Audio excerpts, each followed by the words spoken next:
Hey Balko, this is your biology teacher and I welcome you all on our channel EduPassion.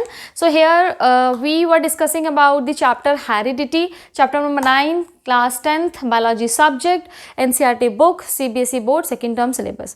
ठीक है, इसमें हम लोगों ने ऑलमोस्ट सारे टॉपिक कवर कर लिए हैं. एक लास्ट टॉपिक रह गया है, that is sex determination. Sex determination मतलब कि आपका नहीं, ऑर्गेनिज्म का सेक्स डिटरमाइन कब होता है और कैसे होता है. Basically this topic is about this. ठीक है, तो आपका क्या है कि डिटर्मिनेशन कब किस फेज में हो रहा है, किस कंडीशंस की वजह से हो रहा है, उसके बारे में है. छोटा सा टॉपिक है. उससे पहले एक रिकॉल सा कर लें. मैंडल ने, हमने स्टार्टिंग में पढ़े थे, मैंडल के लॉ पढ़े हैं हमने 3. Law of dominance, law of segregation and law of independent assortment. Law of dominance और लॉ ऑफ सेग्रीगेशन आपके मैंडल ने ड्यूरिंग मोनोहाइब्रिड क्रॉस दिए थे. उनके जो रेशियोज थे वो आपको याद होने चाहिए बेटा.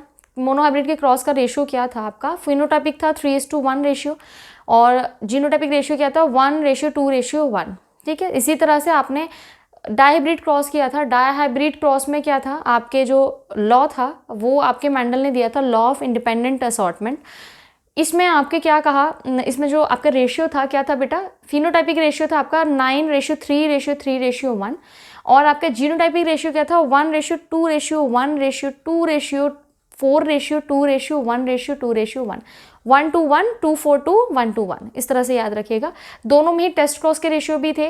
टेस्ट क्रॉस का रेशियो आपका जब सिंगल जीन का था, बात हो रही थी मोनोहाइब्रिड क्रॉस की, तब आपका टेस्ट क्रॉस का रेशियो क्या था? 1:1. ठीक है, अगर आप डायहाइब्रिड क्रॉस की टेस्ट रेशियो की बात करेंगे 1:1:1:1. ठीक है, इसको याद रखना है आपको. लॉ ऑफ डोमिनेंस क्या कहता है बेटा? कि एक जो कैरेक्टर है उसके 2 ट्रेड्स हैं. एक जीन है, उसके 2 एलील्स हैं. जो 2 एलील्स हैं वो पेयर में इन दोनों में से एक डोमिनेंट होगा और एक रिसेसिव होगा. ठीक है, डोमिनेंट जो होगा वो आपके रिसेसिव वाले को क्या कर देगा? आपके मास्क कर देगा, उसको एक्सप्रेस होने नहीं देगा. मतलब कि जो रिसेसिव वाला जीन है या फिर रिसेसिव एलील है वो अपने आप को किस कंडीशन में एक्सप्रेस करेगा? जब वो होमोजाइगस कंडीशन में होगा. होमोजाइगस, दोनों ही एलील सेम होने चाहिए. ठीक है, तभी वो अपने आप को एक्सप्रेस करेगा. आपके डोमिनेंस वाले में क्या होता है? उसको ज़रूरत नहीं है अपने साथ में जो पेयरिंग कर रहा है वो भले ही रिसेसिव हो या डोमिनेंट हो, वो अपने आप को एक्सप्रेस करेगा. इसीलिए उसको डोमिनेंट एलील कहा गया है. दूसरी चीज़, law of segregation. Law of segregation ये बोलता है कि जो 2 कैरेक्टर्स हैं पेयर्स में हैं आपके ह्यूमन बींग्स में, क्योंकि हम लोग ह्यूमन बींग्स नहीं, जो भी डिप्लॉयड ऑर्गेनिज्म है वो पेयर में है. ठीक है, एक कैरेक्टर, आप suppose length of stem tall dwarf. ठीक है, अब ये टॉल और डार्फ के दोनों जीन एक ही गैमीट में तो नहीं जाएंगे. वो क्या होते हैं? सेपरेट करते हैं.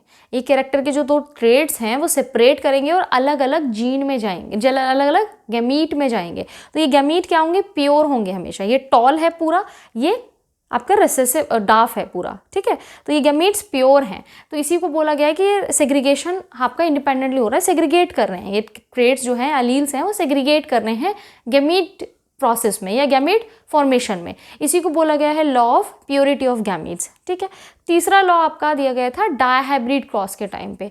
उसमें क्या था बेटा कि जो 2 ट्रेड्स, 2 कैरेक्टर्स लिए गए हैं, 2 कैरेक्टर्स, उनके 4 ट्रेड्स, मतलब एक कैरेक्टर है, कैरेक्टर 1 उसके 2 ट्रेड्स, कैरेक्टर 2 उसके 2 ट्रेड्स. ठीक है, ये आपस में जब आपके नेक्स्ट जनरेशन में जाते हैं तो ये सेपरेट, आपके कुछ ऐसा नहीं है कि मेरी पक्की दोस्ती इसी ट्रेड के साथ में, इस कैरेक्टर की इस कैरेक्टर के साथ में, या आपके कैरेक्टर 1 के डोमिनेट की दोस्ती कैरेक्टर 1-2 के डोमिनेंट के साथ में. तो ऐसा नहीं है कि आगे वाली जनरेशन में ये दोनों साथ में ही रहेंगे.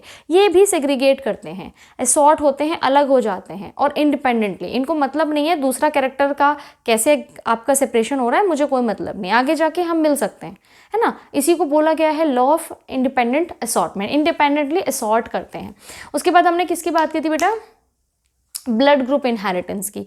ठीक है, वो भी क्या है, ह्यूमंस में आपका क्या है, जेनेटिकली क्या होता है, डिफाइंड होता है. आपके जो पेरेंट्स हैं उन्हीं से आपका क्या है, डिटरमाइन किया जाता है ब्लड ग्रुप. वैसे ही आपका सेक्स डिटर्मिनेशन की बात हम करने वाले हैं आज के टॉपिक में. तो यहाँ बेटा सबसे पहले सेक्स डिटरमाइन का मतलब क्या है कि सेक्स कब डिटरमाइन होगा, कि जो नेक्स्ट ऑफस्प्रिंग है वो क्या बनने वाली है. ऑफस्प्रिंग का सेक्स जो है, ऑफस्प्रिंग का जो सेक्स है वो क्या होगा और कब डिटरमाइन होगा. ठीक है, अब यहाँ पे 2 एग्जाम्पल्स हैं बेटा आपको जो ऐसे ही लर्न करने हैं। रेप्टाइल्स में बेटा क्या होता है, रेप्टाइल्स में ड्यूरिंग फर्टिलाइजेशन कोई मतलब नहीं है, मतलब गैमीट से कोई मतलब नहीं। फर्टिलाइज्ड एग जो है, फर्टिलाइज्ड एग जो है उस पे टेम्परेचर का इफेक्ट पड़ेगा, ठीक है। टेम्परेचर के इफेक्ट की वजह से मेल और फीमेल होंगे। अकॉर्डिंग टू द टेम्परेचर उनका सेक्स डिटरमाइंड होगा। किसमें, रेप्टाइल्स में सेक्स डिटरमाइंड कैसे होता है बेटा, किससे कैसे होता है, टेम्परेचर पे बेस्ड है। मतलब फर्टिलाइजेशन हो गया, नहीं पता अभी लड़का बनने वाला लड़की बनने वाला, अब किस तरह से आपके टेम्परेचर दिया जाएगा उस पर डिपेंड करता है आगे जो सेक्स है बच्चे का उस पर, उसके बारे में या उसकी इंफॉर्मेशन, ठीक है। दूसरा एग्जाम्पल है आपका और गदर, स्नेल। ये और मतलब इनकी तो लीला ही अपरंपार है। ये क्या कर रहे हैं, they can change their sex, change their sex during the life time, during any time, या फिर ड्यूरिंग द लाइफ टाइम। अभी यहाँ से गई है स्नेल, स्नेल गई है ना, लौट कर आई तो स्नेल आया, कुछ भी तो चेंज कर देते हैं। तो इसका क्या हो जाएगा, sex is not well defined, sex defined ही नहीं है, कब क्या हो जाए, है ना। कब लड़का घूम तो ओए मेरा शेर, मेरी शेरनी बन गई, ये स्नेल में हो रहा है। रेप्टाइल्स में टेम्परेचर डिपेंड करता है, मेल होगा या फीमेल होगा। ये तो छोटी छोटी सी बातें हो गई जो आपके एनसीईआरटी ने आपको इन्फॉर्मेशन दी है। हमने जो नॉर्मली बात करनी है इस चैप्टर में, जो एनसीईआरटी आपको बताना चाह रही है वो ह्यूमन बींग्स के बारे में, ठीक है। इसको लेकिन याद रखना है, दोनों इंपॉर्टेंट है। क्या इंपॉर्टेंट है, ह्यूमन बींग्स में कैसे डिटरमाइंड होता है बेटा, यहाँ पर आपने देखा क्या किसी भी दोनों कंडीशन में आपके जेनेटिक्स का कोई भी रोल है, इनहेरिटेंस का कोई भी रोल था, नहीं था ना, हेरिडिटी का कोई रोल नहीं था। लेकिन हमारी जब हम बात करेंगे बेटा ह्यूमंस की, जब ह्यूमंस की बात करेंगे तो इसमें जो सेक्स डिटर्मिनेशन है जेनेटिकली मॉडिफाइड होगा, जेनेटिकली डिटरमाइंड।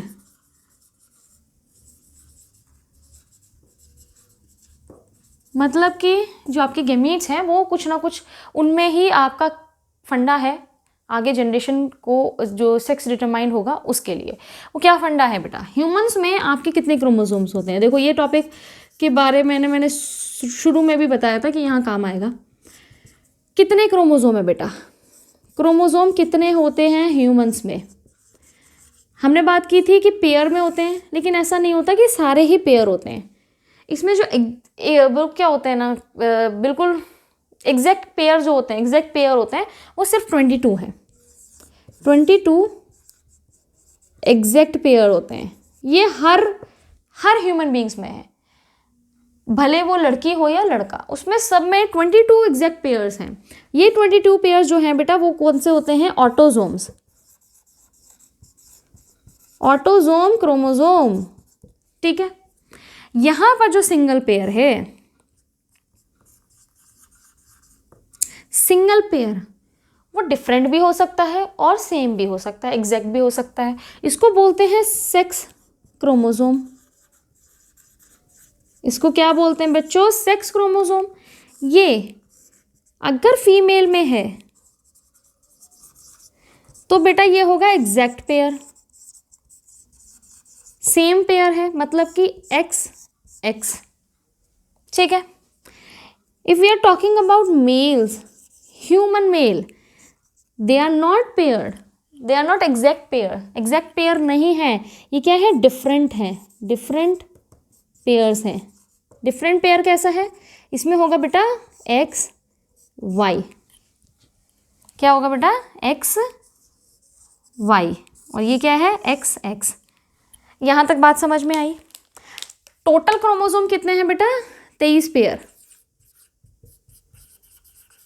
23 पेयर है ह्यूमन में, जिसमें से 22 जो है वो ऑटोजोम है ऑटोजोम्स है। सिंगल पेयर जो है वो है सेक्स क्रोमोजोम का, ठीक है, हो गए 23 पेयर। 23 का मतलब 46 क्रोमोजोम हो गए टोटल। 23 का मतलब यहाँ पर 44 क्रोमोसोम्स ये हो गए, और 1 ये हो गए, 2 क्रोमोसोम्स ये हो गए। 2 जो है बेटा फीमेल में तो सेम होते हैं XX, लेकिन मेल में आपके क्या होते हैं XY। इसका मतलब ये जो मेल है वो क्या शो कर रहा है, हेट्रोगेमिटी।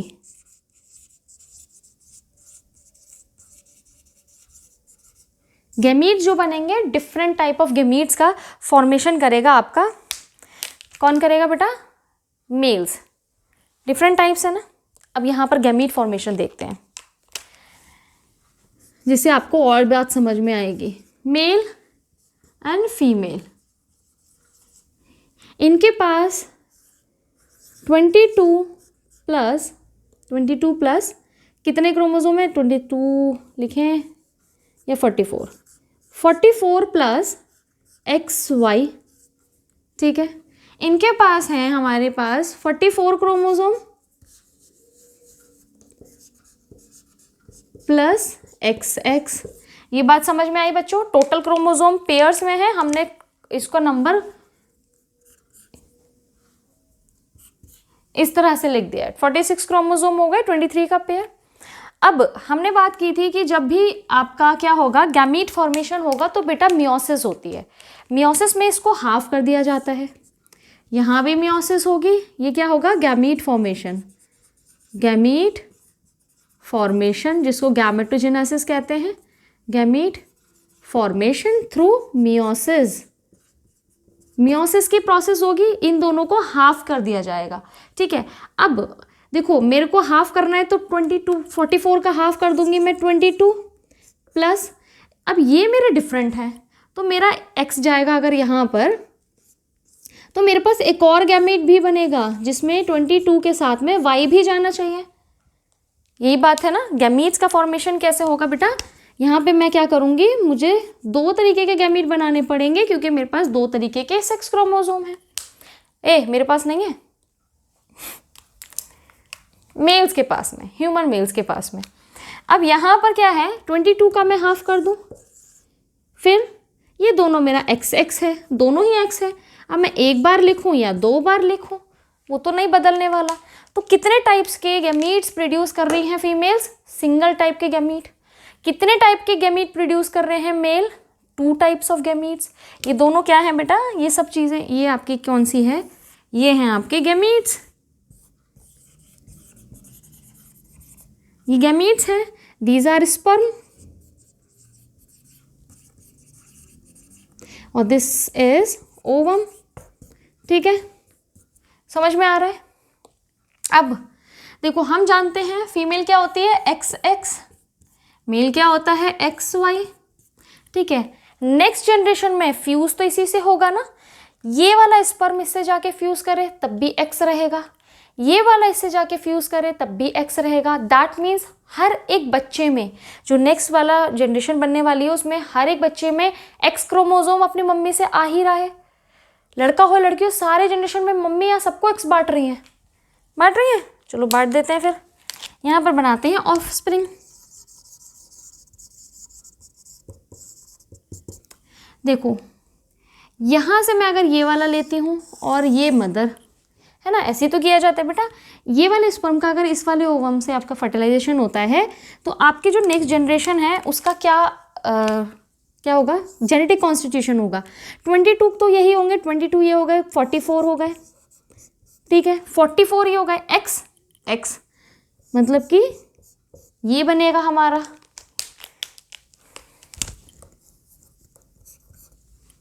समझ में आ रहा है। अब अगर ये वाला स्पर्म को फर्टिलाइज कराएंगे इस ओवम से तो क्या कॉम्बिनेशन बनेंगे बेटा, 44 क्रोमोसोम्स होंगे, 22 44 प्लस ये Y है ये X है, दैट मीन्स XY। 2 कॉम्बिनेशंस मिले मुझे। मदर ने तो सब में क्या करा, आपका X दे दिया, लेकिन डिपेंड करता है कि कौन सा स्पर्म जाके उस ओवम से फर्टिलाइज करेगा। वो डिटरमाइन करेगा, कौन डिटरमाइन कर रहा है? स्पर्म डिटरमाइन कर रहा है कि आपका नेक्स्ट जनरेशन क्या बनेगी। अब देखो हम जानते हैं कि जो XX है वो कंडीशन किसकी है? फीमेल की है, तो ये बनेगा फीमेल ऑफ स्प्रिंग। ये क्या बनेगी? Female of spring. XY condition हम जानते हैं किसकी होती है बेटा? मेल्स की। तो ये जो नेक्स्ट जनरेशन बनेगी वो क्या होगी? मेल ऑफ स्प्रिंग होगा। ठीक है, क्या यहाँ पर स्पर्म डिटरमाइन नहीं कर रहा कि नेक्स्ट जनरेशन क्या बनने वाली है? कर रहा है। दैट मीन्स मेल आपका डिटरमाइन करेगा कि कौन सा जनरेशन, आपकी नेक्स्ट जनरेशन जो आपका बेबी है वो क्या होने वाला है। तो क्या यहाँ पे हम बोल सकते हैं कि ये जेनेटिकली डिटरमाइंड है? जेनेटिकली भी आपका कौन है? मेल डिटरमाइन कर रहा है। मेल का स्पर्म मतलब कि gamete determines the sex of the offspring. और ये कब डिटरमाइंड हो रहा है बेटा? At the time of fertilization. At the time of, इसको अच्छे से लिखें क्या?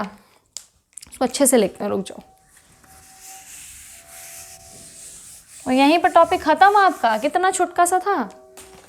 इसको रेड से लिखें। कौन डिटरमाइन कर रहा है बेटा? मेल का sperm determines the sex of the offspring at the time of fertilization, at the time of fertilization। Fertilization के टाइम पे ही होगा। फर्टिलाइजेशन ही तो हो रहा है बेटा। इसको मेल गैमीट फीमेल गैमीट से जब फ्यूज करता है उसी को फर्टिलाइजेशन कहते हैं। अब कौन सा स्पर्म जाके फर्टिलाइज करने वाला है ओवम को, यही उसी टाइम पे डिसाइड हो जाएगा कि जो नेक्स्ट जनरेशन है वो मेल है या फीमेल है। अब आप बोलोगे मैम हमने तो ये सुना है कि 3rd मंथ में जाके पता लगता है, ऐसा कि जो आपके टेस्ट करवाते हैं है ना, कि जो फीटस है वो मेल है या फीमेल है वो 3rd मंथ में होता है। तो वो बेटा अलग सी चीज़ें हैं। अब जी आप क्रोमोसोम्स को ऐसे देख कर उस निकाल के जाइगोट को उसको क्रोमोसोम की करके आप निकालोगे तो वो तो ख़त्म ही कर दोगे ना बच्चे को। तो वो हमको उसको पलने देना है या फिर हम उसका वेट करते हैं कि उसके ऑर्गन्स डेवलप हो जाए। जब वो डेवलप हो जाते हैं तो बेटा देख लेते हैं और बता देते हैं अल्ट्रासाउंड करके कि हाँ ये मेल है या फीमेल है। तो वो अलग चीज़ है ना। ये डिटर्मिनेशन की बात अलग है कि वो जो जाइगोट है वो मेल बनने वाला है या फीमेल बनने वाली है, वो डिटरमाइंड आपका कब हो जाता है? फर्टिलाइजेशन के टाइम पे ही हो जाता है, जो भी स्पर्म आके फर्टिलाइज करने वाला है ओवम को। तो क्या ये बात क्लियर है? क्या मैं समझूँ? ये आप लोगों को आ गई समझ में बात? ये आपको याद रखना है। तो ये इस टॉपिक में हमने बेटा ये ह्यूमन मेल की बात है। This condition is particularly about the male, human males।